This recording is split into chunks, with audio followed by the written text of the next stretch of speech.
This is Bloomberg Businessweek. Insight from the reporters and editors who bring you America's most trusted business magazine, plus global business, finance, and tech news. The Bloomberg Businessweek podcast with Carol Massar and Tim Stenovec from Bloomberg Radio. When we're talking about China being the world's second largest economy, and also when you're looking at Bloomberg economics, really thinking that when you're looking at the trajectory of its growth, not quite holding up as much as obviously economists were anticipating. And then also when you're thinking about, Tim, the liquidity crunch it's going under, when you're thinking about some of those property developers and the pressure that they have been under so significantly, what this could really mean when you're looking at global economic growth. And then obviously the U.S. economy, which has proven to be pretty resilient here. Yeah, just doing a great job of laying out all the challenges when we do look at China, the world's second largest economy. To get an idea where China's economy is headed and its effect on global growth, we're very pleased to have with us this afternoon Leland Miller, CEO at China Beige Book International. Leland joining us on Zoom from Washington, D.C. Leland, how are you? Doing well, thank you. Well, thanks so much for joining us. You might have heard us mention earlier this morning that we actually saw Bloomberg Economics cut its long-term forecast as the post-COVID rebound has run out of steam. This for China. It's pretty remarkable to see this. And just a couple of weeks ago, Carol and I were talking to some folks who said, you know what? It's no longer a growth story the same way that it has been in China for years. And in fact, we could see higher growth here in the U.S. That's just not something we talked about a few years ago. Where do you fall, Leland? Well, it was something we were talking about for the past 10 years, but, nobody really wanted to hear about it because, the idea was China was growing at 8% or they were growing at close to 8%. And most people didn't really see a reason why the economic magic couldn't continue. The growth model had worked up to that point. Why couldn't they still crank out another 20 years at 8%? So I think that was the mindset up until relatively recently when people realized that, look, no one in Beijing is an economic magician any more than anywhere else in the world. They're subject to the laws of economics. And when they have the system that they have, it has structurally pumped up growth for a while, but there's going to be a much more precipitous slowdown on the way down. So I think, first of all, we have to be ready for a future of significant slowdown going forward, a structural slowdown. And second, when you're looking at whether the United States can pass whether China can pass the United States or whether it doesn't or not, I think that the issue here is that if Xi Jinping falls victim to the mindset that he has to pass the United States and they do everything that's needed in order to pass the United States in GDP growth, then China will be going the wrong direction. I think Xi Jinping will be reversing some of the stuff he's been doing for the past several years. It's caused a lot of, pressure on the economy, but has been towards the idea of getting debt under control. So to the extent that China passes the United States, which looks unlikely, it's always looked unlikely, but if it does happen, it means Xi Jinping is doing the wrong things, not the right things. Why is it that the post-COVID rebound just didn't hold? That's a great question. I mean, we were very cautious, particularly early in the year, saying, look, there's a lot that China has to get over. You have to break down the COVID zero administrative state. Businesses have been frozen in place for a year now. But even we were surprised at how tepid the recovery was in the second quarter. I think it all comes down to confidence. When you look at what's happening in the economy, firms didn't like what they were coming out of. They didn't know what was happening. And so there wasn't a sense of confidence in the economy. If you don't have confidence, then you're not borrowing, you're not hiring, you're not spending. There was some of this, but not enough of it. And so you had a sequential recovery in month to month throughout 2023, but it was nowhere near what people were expecting or hoping for. And so people have become very, very despondent on what they're seeing in the economy right now. So Leland, what does this all mean for American investors and American companies that do business or want to do business in China? Well, I think this is, piece by piece, we have been opening the eyes of foreign investors. I mean, a long time ago, it was geopolitics, and then it was the trade war, and then it was, COVID, and then it was COVID zero, and now it's, low growth after COVID zero, and with the foreign crackdown on foreign businesses. So there hasn't been one thing that convinced foreign investors, foreign businesses that they had to be more careful about going into China. Maybe they didn't want to go there. Maybe they had to pull their supply chains out. It's been incremental. But I think when we got to COVID zero, finally, I think a lot of foreign businesses, they just said enough is enough. We can't operate here. It's not worth it. And, we can't be susceptible to having our supply chains severed because somebody decides to do a nationwide lockdown. But And if you're so, if you're Nike, if you're Disney, you're not going to throw in the towel. If you're Apple, yeah, sure, you're going to move your supply chains a little bit. I mean, but that company is just so intertwined with China. That's exactly right. So what you're going to do is you're going to bifurcate your operations. So you're going to have a China operations. You're going to have an ex-China operations.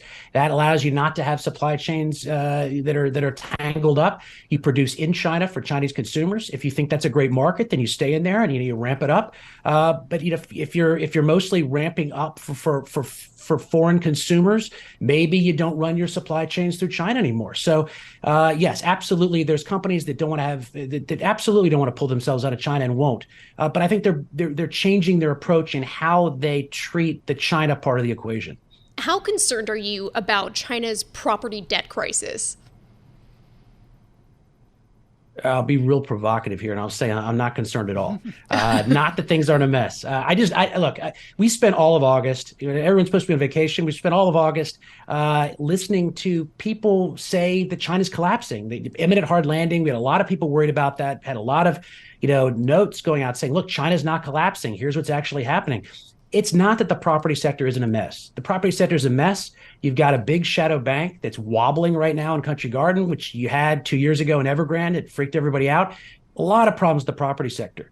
But China is not a typical economic system. It is a non-commercial financial system, which means they're much less susceptible to things like a Lehman moment, like an acute crisis. So you have the ability to do things in a non-commercial financial system that you can't do in the West, you can't do in the US, can't do in Europe. And so the idea that this is going to create some sort of sense of financial contagion and just roll everybody over, very, very unlikely.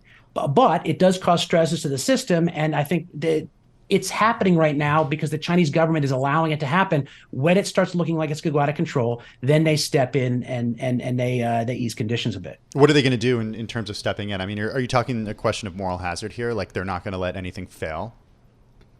Well, I think they know that they are creating very, very difficult conditions inside the property sector. What they want to keep the problems inside of property. So you want to make sure that financial contagion isn't spreading to other areas of the economy.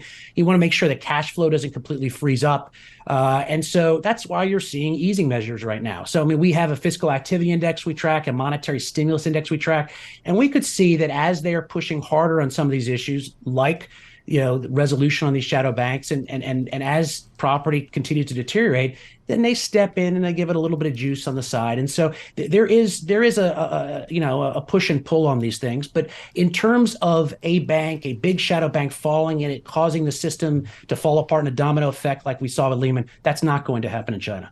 So what other corners within the economy have been able to offset those concerns when you're looking at what's happening with the property debt crisis not being as big of an issue as maybe people are thinking at this point? Well, one of the problems is you haven't had real strength anywhere else to compensate. So if the conversation right now is, are things going great or are they going not that great, then it's a difficult, it's a difficult thing to hash out. But, luckily for us, it's been very easy because the question is China growing or is China collapsing? And China's clearly not collapsing. I think the whole thing is ludicrous that is the sentiment people have right now. If you look at what's happening in the manufacturing sector, it's actually held up much more impressively this year than we thought it would. You've got enormous headwinds. You're coming off 3 years of gangbusters growth. Manufacturing's holding its own. Is it doing great? Is it doing 2022 level? It's not doing. It's not what it was, but it's doing okay. It's not a huge weak point.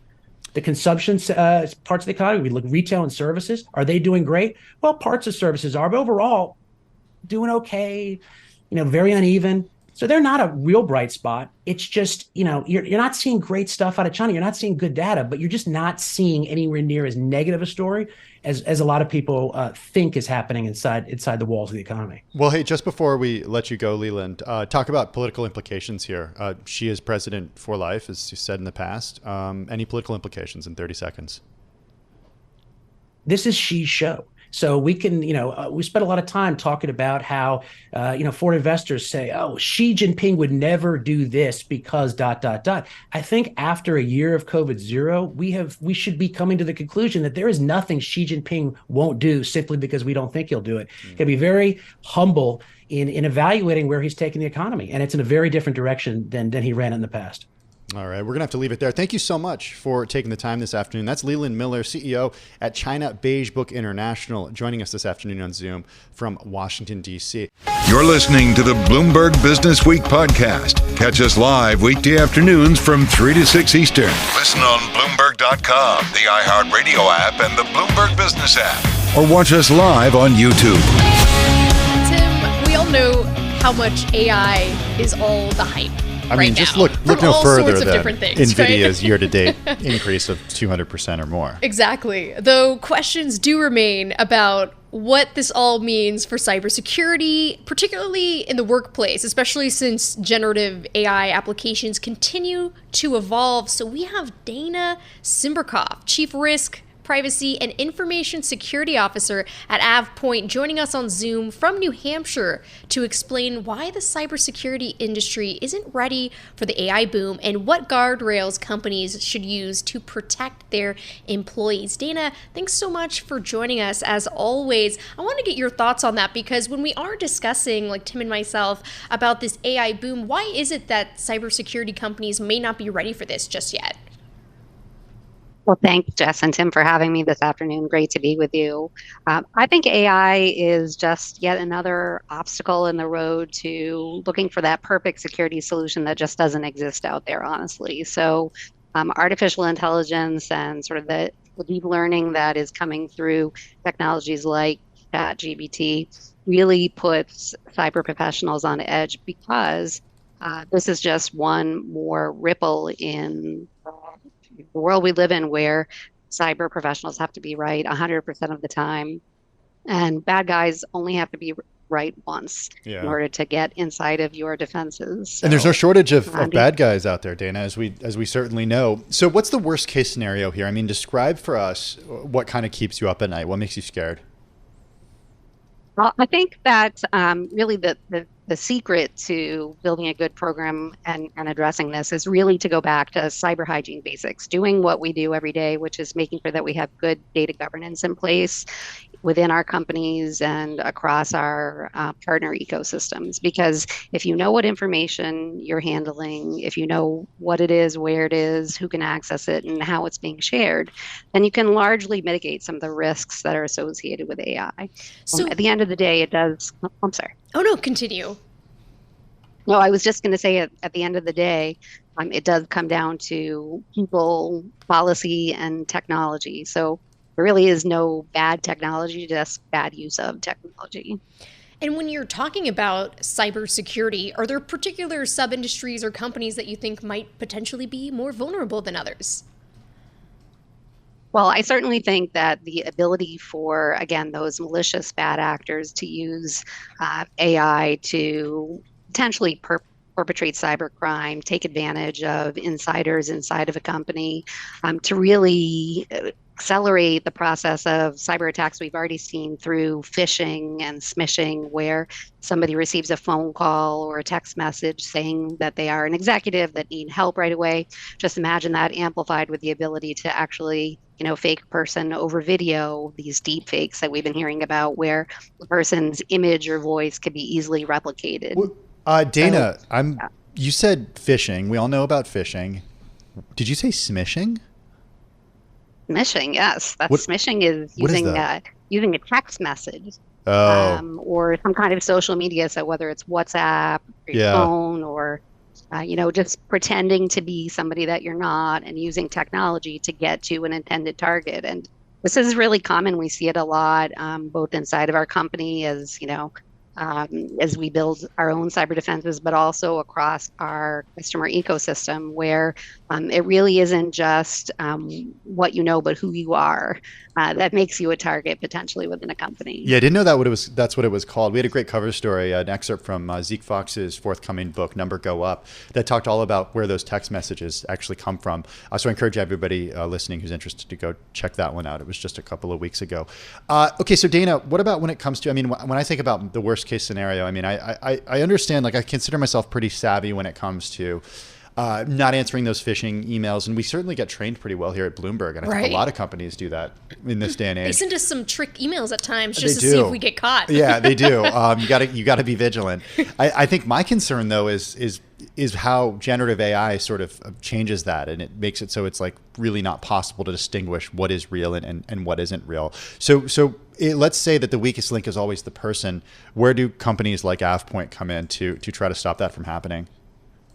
Well, I think at the end of the day, it really is going to come down to not only identity, but also technology and what we allow individuals to do. So just in the same way we've been talking over the last really couple of years with COVID about now the borderless office, where employees are working really from anywhere in the world, their home, Starbucks, the office.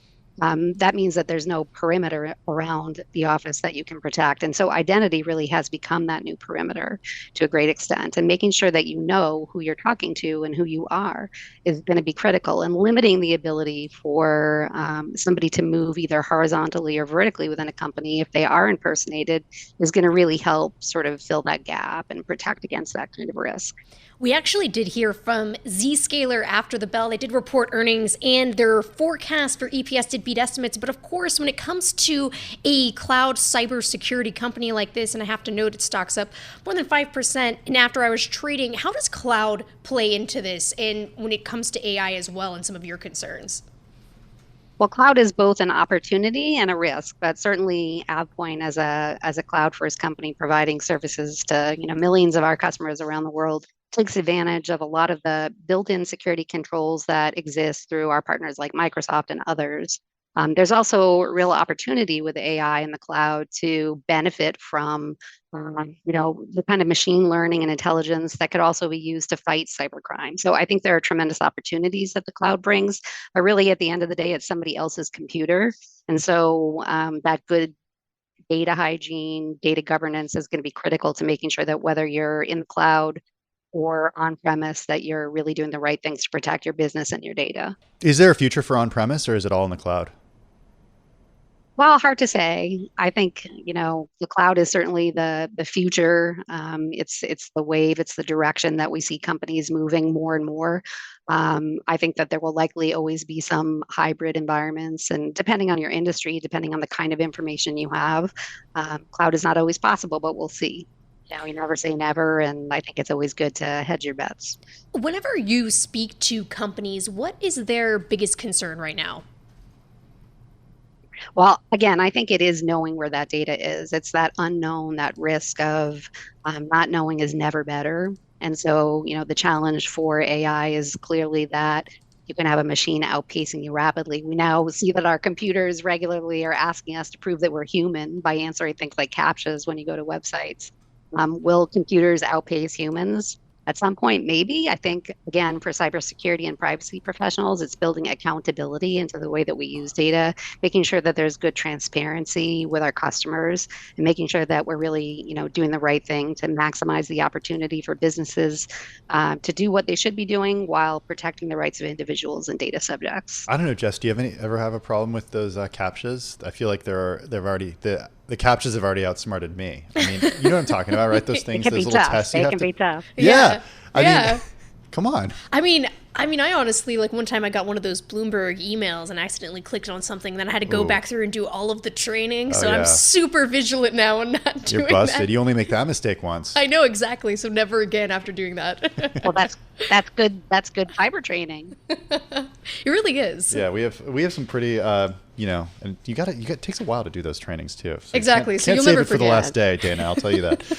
Dana Simberkoff, really appreciate you taking the time. She's Chief Risk, Privacy, and Information Security Officer at AvePoint, joining us on Zoom from New Hampshire this afternoon. I think there's a lot of questions about what the future of sort of the hybrid cloud is, Jess, and whether or not what's on premise and what's not on premise, especially with the multinational companies where those servers are based. You see that certainly with tech companies that are required to co-locate servers in certain countries, and then those servers and that information is under the jurisdiction of that area. So it gets really complicated. You're listening to the Bloomberg Businessweek podcast. Catch us live weekday afternoons from 3 to 6 Eastern on Bloomberg Radio, the Bloomberg Business app, and YouTube. You can also listen live on Amazon Alexa from our flagship New York station. Just say, Alexa, play Bloomberg 1130.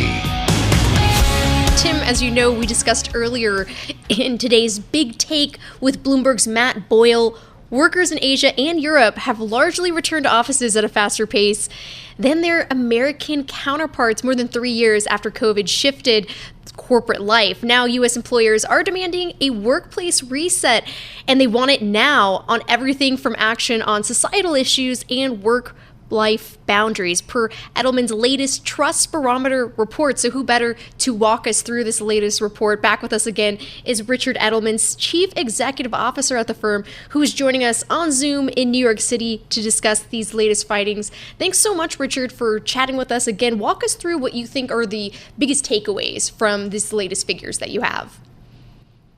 I think the first important finding is that my employer is substantially trusted more than any other institution. So trust is local in my CEO and in my company's ability to make change. 25 points higher than the other institutions, 60 points higher than government in terms of ethics. The second big finding is the trust gap for so-called deskless workers. In other words, people who are either on the factory floor or operating as sort of independent contractors. They have substantially less trust in institutions. The third big finding, which you led the broadcast with, is workers want a reset. 2/3 of people say, I want to change my work-life balance. This is a 3 years after COVID kind of reaction saying, I'm not so fast, folks.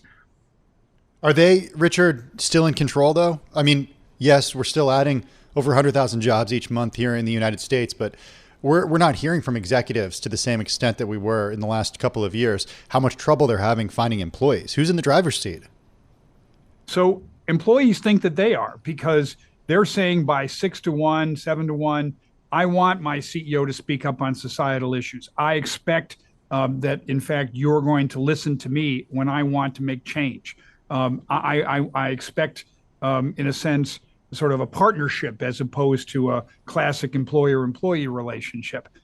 But this is being sorted out because the employer has the tightrope also of don't get into politics and be careful on especially in the U.S. on steering clear of electoral politics or things that will get you into trouble. When you're talking about work-life boundaries, what specifically are employees looking for?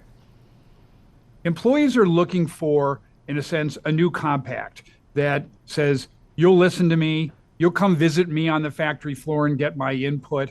In fact, the deskless worker who actually feels very disconnected is connected if the company trusts them.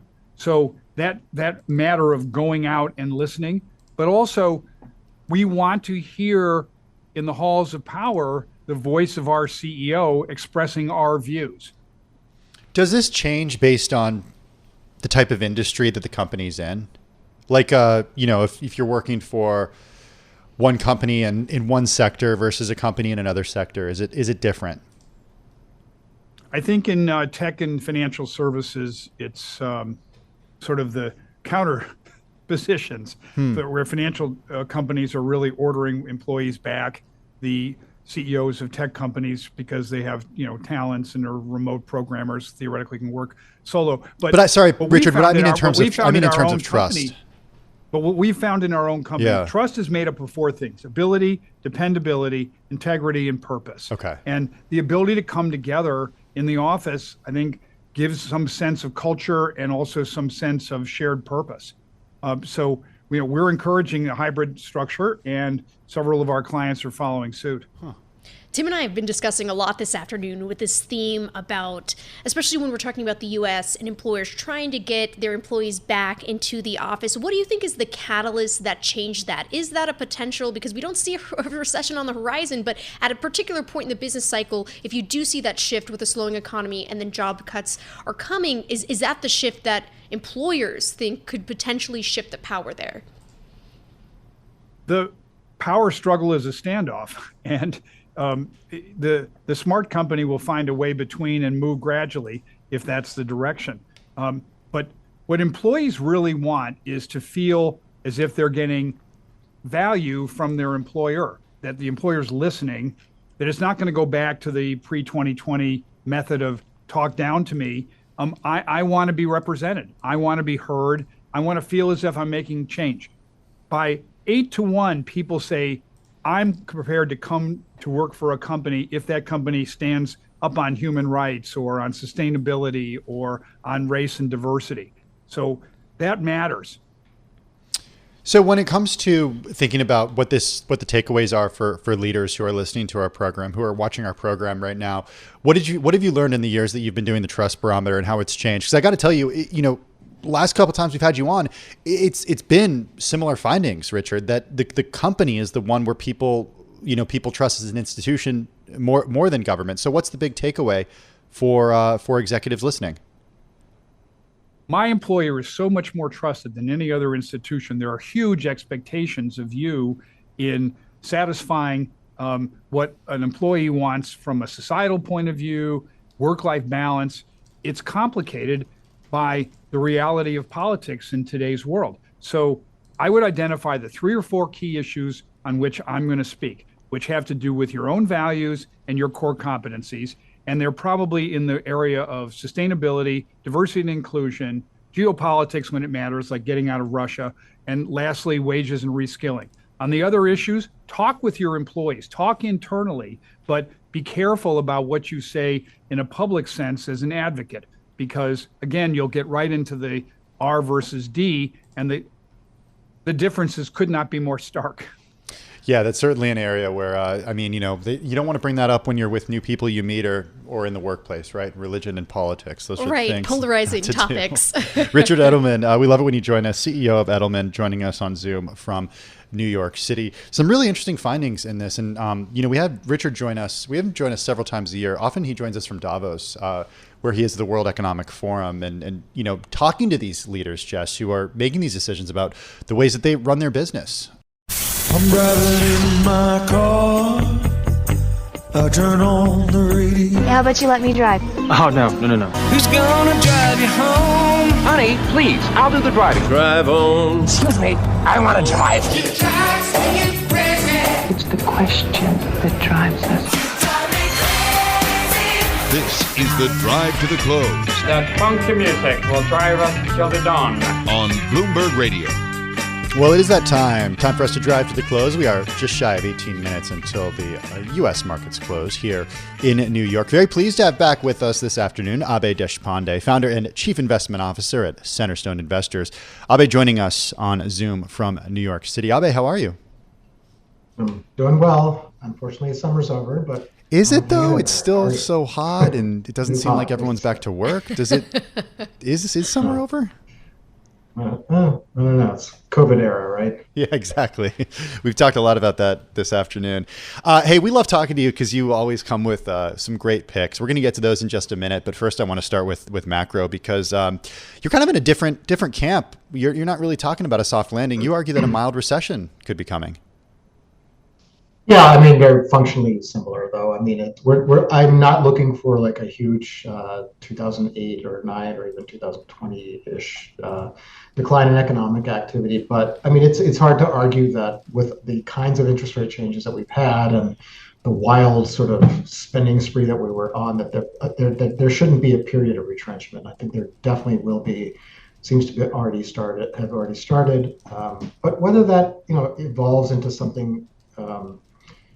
That's the end of the world. I just don't believe it. But I guess, as a famous person once said, the future is uncertain. So what would be the catalyst to have growth slow down? I'm looking at the ECFC function in the terminal that obviously looks at the aggregate for economists, and they don't have a quarter-over-quarter contraction anymore for the remaining quarters this year.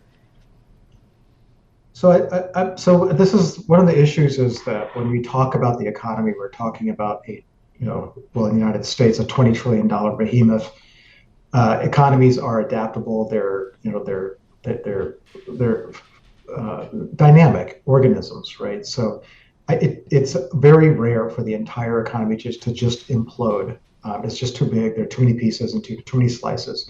So I think the nuance is parts of the economy can slow down enough to give the impression of from a macro standpoint, a slowdown that would qualify as a recession. That would be like a 0%, kind of growth rate. Where I have trouble, like most people, seeing a major problem is employment. Will that really turn it with all the shortages and labor, shortages we have? It's hard to see like a huge, labor problem. And then at the same time, you have a lot of stimulus, and a lot of that, $500 billion really hasn't gone through the system yet. Wow. From the IRA. So, there's plenty of stimulus. There's, at least fiscal stimulus. The monetary stimulus has obviously been tightened, but anecdotally, many, if not most households refinanced at very low rates just a couple of years ago. There's not as much of a direct impact. Like if this was a 4 or 5 year economic cycle, I think interest rates would have much more of a kind of impact. But households are termed out. Where you can see the slowdown occurring, it's in the lower end, and we see this in the results from companies like Dollar General, which we recently began to purchase, where that consumer is hurting from the interest rate increases. But it's a smaller segment. It's a lot of people, obviously, but it's a smaller segment for the as a proportion of the total spend in the economy. But you can definitely see that there's slowdown here and there. I don't, and most people probably don't believe that there's going to be a direct hit to the entire economy. Those types of, where the economy, quote unquote, like uniformly succumbs to weakness, that tends to be led by a financial, issue, like a banking crisis like we had 15 years ago. It just I don't see What that about right now. what about a regional banking crisis? Had an issue for a brief moment of time in that region. But I was just talking to some mortgage brokers the other day. The banks are lending. The banks are lending freely, even to the distressed homeowners for doing home equity buyout lines of credit, for instance, to pay off higher interest car loans. People are getting by somehow. Okay, Abhay, I want to talk about some of the picks that you brought with you. I want to start with a company that I don't get to talk about much, but I'm a cyclist, and I saw Shimano on your list. And some people might know it as a fishing tackle company, some as a bicycle component manufacturer. Why is Shimano one of your picks? So a lot of companies went through COVID and had a huge, biking became very popular during COVID because it was an outdoor activity. And so that a big spike in demand, and now you're seeing the other side of that. A lot of businesses have too much inventory. A lot of retailers have a lot of inventory, a lot of different things, especially bikes. So there is a, this issue kind of cycling through, quote unquote, the industry, and Shimano's not immune to that. Now that said, Shimano's one of really two brands in their space. They kind of more or less dominate the bike parts business. These are derailleurs, brake parts, and things that you see in a bicycle. And typically, people spec the bike with the parts. The parts are actually more important than the bike in a lot of cases. So it's a branded good. It's a franchise, and where there's been technological development like electronic shifting and whatnot, Shimano's led that. So to me, it has all the hallmarks of a franchise. And in addition, which is somewhat still unusual for Japanese businesses, they're very shareholder oriented. They buy back stock, they pay a dividend, they understand what intrinsic value is for their own business. And as a consequence, we have a great deal of faith in management to be able to manage through this type of cycle. And since it's a franchise, we're more than willing to give them time. We have about a minute left, but Ryanair and Porsche also on your list. What do you like about them? Well, Ryanair, these are both, I'll take Ryanair first. Ryanair, like Shimano, is a brand.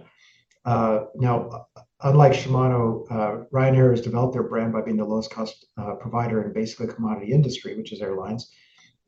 And they've done that by locking in gates and routes to airports that are they're outside the city center. And they've done that and have been able to provide the lowest cost airline ticket for European travelers. that's a business that, because of the cost advantages that they have, seems to gain market share every time there's a weakness. And then when things rebound, they have emerged with greater number of gates and their routes expand as a result. So they just continue to gain market share. As much as you can be a franchise in the airline industry, they've got it. And it's very unlikely that anyone can displace them. So that's the primary reasons. And again, good management, good business model, and the balance sheet's very solid too. They own all the airplanes too, which gives me some comfort. They're not sitting there leasing. Abhay, we love it when you join us. That's Abhay Deshpande joining us from Centerstone Investors. He's the founder and CIO at the company, joining us on Zoom from New York City. This is the Bloomberg Businessweek podcast, available on Apple, Spotify, and anywhere else you get your podcasts. Listen live weekday afternoons from 3 to 6 Eastern on Bloomberg.com, the iHeartRadio app, TuneIn, and the Bloomberg Business app. You can also watch us live every weekday on YouTube and always on the Bloomberg Terminal.